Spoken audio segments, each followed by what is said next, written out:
আর দিল্লির আত্মঘাতী হামলা প্রত্যেকটা আপডেট আমরা আপনাদের সামনে তুলে ধরছি গত পরশু থেকে, এবং i20 গাড়ি, সেই i20 গাড়ি যেখানে আত্মঘাতী হামলা হয়েছিল প্রত্যেকটা আপডেট তো আমরা আপনাদের জানিয়েছি। দিল্লি হামলা এবার আরো একটা গাড়িও কিন্তু নজরে রয়েছে। এই যে সাদা i20, এর সঙ্গে একটা লাল গাড়িও ছিল, লাল ইকো স্পোর্ট। আর এই ইকো স্পোর্টকে কেন্দ্র করেই একাধিক প্রশ্ন উঠতে শুরু করেছে। মৈত্রের কাছ থেকে আপডেট নেওয়ার চেষ্টা করবো। মৈত্রী, আত্মঘাতী জঙ্গি উমর নবী কি এই গাড়ির মালিক? i20-র সময় আমরা দেখেছিলাম প্রথম যিনি মালিক, সেখান থেকে আর নাম ট্রান্সফার হয়নি, কিন্তু এই ইকো স্পোর্ট নিয়ে কি জানা যাচ্ছে? উমর নবী কি এই গাড়ির মালিক ছিলেন?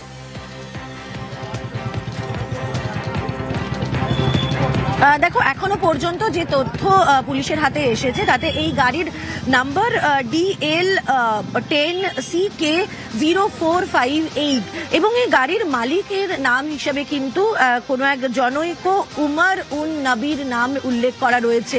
এবং সেখান থেকেই কিন্তু প্রশ্ন উঠতে শুরু করেছে যে এই উমর উন নবীরই কি এই গাড়ি, এটা তার ব্যক্তিগত রেজিস্ট্রেশনের গাড়ি কিনা। এই গাড়ির যে সমস্ত তথ্য এসেছে সেখানে দেখা যাচ্ছে যে রাজৌরি গার্ডেন থেকে এই গাড়ি, অর্থাৎ দিল্লির রাজৌরি গার্ডেন থেকে এই গাড়িটিকে রেজিস্টার করা হয়েছিল এবং 2017 সালে নভেম্বর মাসে এটিকে রেজিস্টার করানো হয়।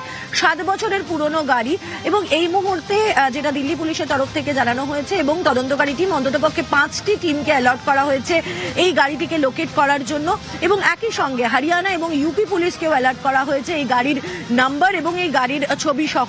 ফলে সব মিলিয়ে একটা প্রশ্ন জাগতে শুরু করেছে যে এই উমর উন নবীরই কি এই যে মালিক দেখা যাচ্ছে এই গাড়ির, সে কি আদতে উমরের এই গাড়ি আরো একটি গাড়ি, এবং সেই গাড়িতে তাহলে কি ছিল, সেই গোটা বিষয়টা তদন্তকারীরা এখন খতিয়ে দেখতে চাইছে। বেশ মৈত্রী, অবশ্যই নজর থাকবে, কারণ উত্তরপ্রদেশ ও হরিয়ানা পুলিশকেও সতর্ক বার্তা ইতিমধ্যে।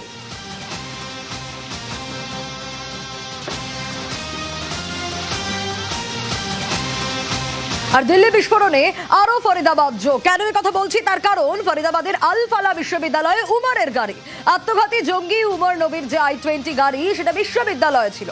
29 অক্টোবর থেকে 10ই নভেম্বর পর্যন্ত এই গাড়ি পার্ক করা ছিল বিশ্ববিদ্যালয়ে। 13 দিন ধরে উমরের গাড়ি আল ফালায় ছিল, আল ফালায় পার্ক করা ছিল। উমরের গাড়ির পাশে ডক্টর মুজাম্মিলের গাড়ি।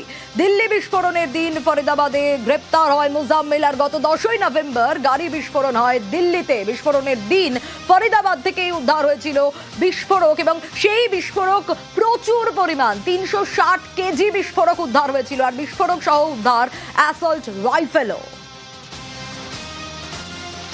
ফরিদাবাদের আল ফালাহ ইউনিভার্সিটি 2014 সালে এই মেডিকেল কলেজ শুরু হয়, কিন্তু এই মেডিকেল কলেজের ভেতরে কি এমন ছিল যে এই মেডিকেল কলেজ থেকেই একের পর এক জঙ্গিদেরকে আশ্রয় দেওয়া হতো।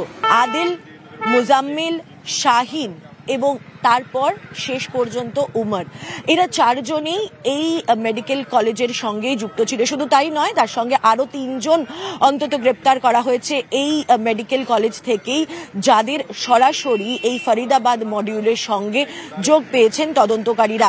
তথ্য যেটা সামনে এসেছে যে এই পার্কিংয়েই ডক্টর মুজাম্মিলের যে ডিজায়ার গাড়ি ছিল তার পাশেই রাখা ছিল এই ঘাতক i20 গাড়ি। 29 অক্টোবর থেকে 10ই নভেম্বর পর্যন্ত এই গাড়িটি রাখা ছিল। অর্থাৎ দুটোর মধ্যে সম্পর্ক যে কতটা স্ট্রং সেটা কিন্তু আবারও পরিষ্কার হয়ে গিয়েছে। কিন্তু বারবার একটা প্রশ্ন উঠছে যে এই বিশ্ববিদ্যালয় কেন? ফলে এই বিশ্ববিদ্যালয়ের আড়ালে কি অন্য কিছু কাজ, অন্য কিছু সাকসেসফুল অপারেশন চালানোর জন্য বা অপারেটিভসদেরকে এখানেই আশ্রয় দেওয়া এবং তাদেরকে একই সঙ্গে ট্রেনিং দেওয়া, তৈরি করা, আইডেন্টিফাই করার কাজও কি করা হতো, সেই সব দিক কিন্তু এই মুহূর্তে খতিয়ে দেখছেন তদন্তকারীরা। ক্যামেরা পার্সন সুব্রত জানার সঙ্গে মৈত্রী ভট্টাচার্য, নিউজ 18 বাংলা, ফরিদাবাদ। প্রশ্ন উঠছে এই ফরিদাবাদ যোগ নিয়ে, আরো প্রশ্ন উঠছে তার কারণ আত্মঘাতী জঙ্গির একটা নতুন ভিডিও, যে ভিডিও আপনাদের দেখাচ্ছি, উমর নবীর নতুন সিসি ক্যামেরা ফুটেজ প্রকাশ্যে এসেছে। আর সেই ফুটেজ দেখলেই আপনারা বুঝতে পারবেন, এই যে ফুটেজ আপনাদের দেখাচ্ছি এটা ফরিদাবাদের সেক্টর 37-এ আত্মঘাতী জঙ্গি উমরকে চিহ্নিত করা গেছে এই সিসি ক্যামেরা ফুটেজে, এবং উমরের সঙ্গে থাকা ব্যক্তি কে, সেই ব্যক্তি হচ্ছে কাশ্মীরের বাসিন্দা তারেক। গতকালই তারেককে গ্রেপ্তার করা হয়েছে। আত্মঘাতী জঙ্গি উমর নবী আর তার সঙ্গে তারেক, এই তারেককেও গতকাল গ্রেপ্তার করা হয়েছে এবং দিল্লি বিস্ফোরণে ফরিদাবাদ যোগ আরো স্পষ্ট হচ্ছে। দিল্লি বিস্ফোরণের সঙ্গে ক্রমেই পোক্ত হচ্ছে ফরিদাবাদ যোগ, এবং সেটা শুধুমাত্র আলফালা ইউনিভার্সিটির সঙ্গে যোগ নয়। সোমবার সকালে দিল্লি প্রবেশ করার আগে বেশ কিছু সিসিটিভি ফুটেজ যেখানে ওমর নবীকে দেখা গিয়েছে, এবং সেই সিসিটিভি ফুটেজ ফরিদাবাদের। সেখানে কি দেখা যাচ্ছে? ফরিদাবাদের সেই সিসিটিভি ফুটেজে উঠে এসেছে ফরিদাবাদের সেক্টর 37-এ একাই গাড়িতে রয়েছে ওমর নবী, এবং সেখানে এসে সে দাঁড়াচ্ছে সেক্টর 37-এর কাছে, এবং তার কাছে এক ব্যক্তি সে পিঠে একটি ব্যাকপ্যাক নিয়ে ওমর নবীকে ডেলিভার করছে। এই ব্যক্তি যে ব্যাকপ্যাক ডেলিভার করেছে তাকে আইডেন্টিফাই করা হয়েছে তারিক বলে, এবং তার বিষয়ে সমস্ত তদন্ত চালাচ্ছেন তদন্তকারীরা। তবে তদন্তকারীরা এটাই জানতে চাইছেন যে ওই ব্যাগে আসলে কি ছিল, যে বিস্ফোরক নিয়ে আসছিল ওমর নবী সেই বিস্ফোরক, নাকি সেই বিস্ফোরককে ওড়ানোর জন্য কোনো ডেটোনেটর বা অন্য কোনো সরঞ্জাম দেওয়া হয়েছিল ওমরকে। ফরিদাবাদ থেকে ক্যামেরা পার্সন সুব্রত জানার সঙ্গে মৈত্রী ভট্টাচার্য, নিউজ 18 বাংলা।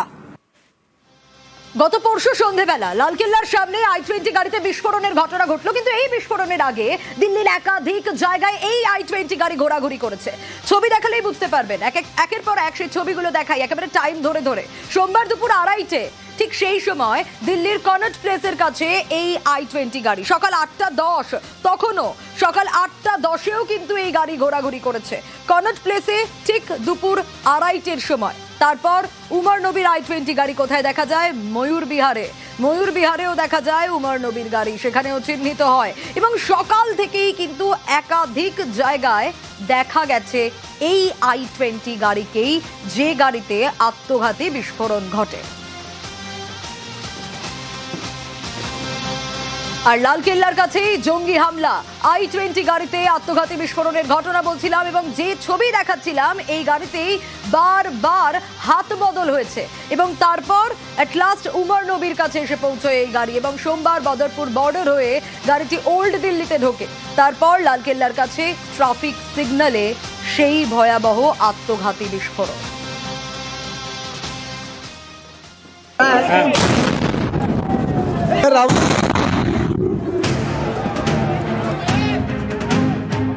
রাজধানীর বুকে আতঙ্কের সন্ধে, লালকেল্লার কাছে গাড়িতে বিস্ফোরণ, রক্তাক্ত রাজপথ, দুমড়ে মুচড়ে যায় একের পর এক গাড়ি, রাস্তায় ছড়িয়ে ছিটিয়ে দেহের টুকরো।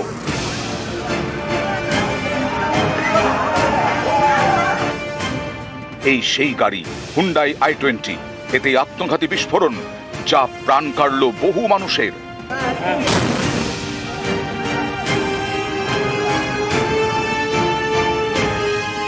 হুন্ডাই i20-তে বসে থাকা এই ব্যক্তিকে দেখুন, এই সেই আত্মঘাতী জঙ্গি যে হামলা চালায় লালকেল্লার কাছে। বিস্ফোরণের সময় গাড়িতে কি আর কেউ ছিল খতিয়ে দেখছেন গোয়েন্দারা। এই গাড়ি বারবার মালিকানা বদল হয়েছে। এই i20 গাড়ির প্রথম মালিক মোহাম্মদ সালমান, তিনি গাড়িটি বিক্রি করেন হরিয়ানার ফরিদাবাদের একটি এজেন্সিকে। এই সেই এজেন্সির অফিসের সামনে সারি দিয়ে গাড়ি, কিন্তু অফিস অধিকাংশ দিনই নাকি বন্ধ থাকে। ফরিদাবাদের এজেন্সি গাড়িটি বিক্রি করে নাদিমকে, নাদিমের কাছ থেকে যায় আমির রশিদের কাছে, সব শেষে উমর নবী। এই উমর নবী দিল্লির হামলায় আত্মঘাতী জঙ্গি। গাড়িটির এই বারবার হাত বদল কি তাহলে তদন্তকারীদের চোখে ধুলো দেওয়ার জন্য? এটাও কি তবে নাশকতার প্ল্যানিং এরই অংশ? এই সব প্রশ্নের উত্তর খুঁজছেন গোয়েন্দারা। তদন্তে তারা জানতে পেরেছেন দিল্লি হরিয়ানার মাঝে বদরপুর বর্ডার, এই বদরপুর হয়েই গাড়িটি দিল্লিতে ঢোকে, আউটার রিং রোড হয়ে পৌঁছয় ওল্ড দিল্লি। লালকেল্লার কাছে একটি পার্কিং লটে প্রায় 3 ঘন্টা গাড়িটি দাঁড়িয়ে থাকে। এক মুহূর্তের জন্য গাড়ি থেকে বেরোতে দেখা যায়নি উমর নবীকে। কেন গাড়ি থেকে বেরোলো না উমর? সে কি কারো জন্য অপেক্ষা করছিল? উত্তর খুঁজছেন গোয়েন্দারা। 3 ঘন্টা পর গাড়িটি এগোতে থাকে, লালকেল্লার কাছে সিগন্যালে ধীরে ধীরে দাঁড়ায়, তারপরেই বিস্ফোরণ। নিউজ 18 বাংলা। মুজাম্মেলের ভাড়া বাড়ি আর সেখানে পৌঁছে যায় নিউজ 18 বাংলা। ফরিদাবাদে ভাড়া বাড়ি ধৃত মুজাম্মেলের। মাস 2 আসেনি মুজাম্মেল, বাড়ির মালিক এমনটাই দাবি করছে। 13 সেপ্টেম্বর 2 মাসের আগাম ভাড়া দিয়ে দেওয়া হয়। মুজাম্মেলের লেখা নোট দেখান বাড়ির মালিক, আর এই নোটে মুজাম্মেল তথ্য লিখে যায় বলে দাবি। নোটে নিজের নাম লেখেনি মুজাম্মেল, শুধু ডাক্তার হিসেবে পরিচয় লেখা রয়েছে। কতদিনের টাকা দেওয়া লেখা আছে সেই নোটে।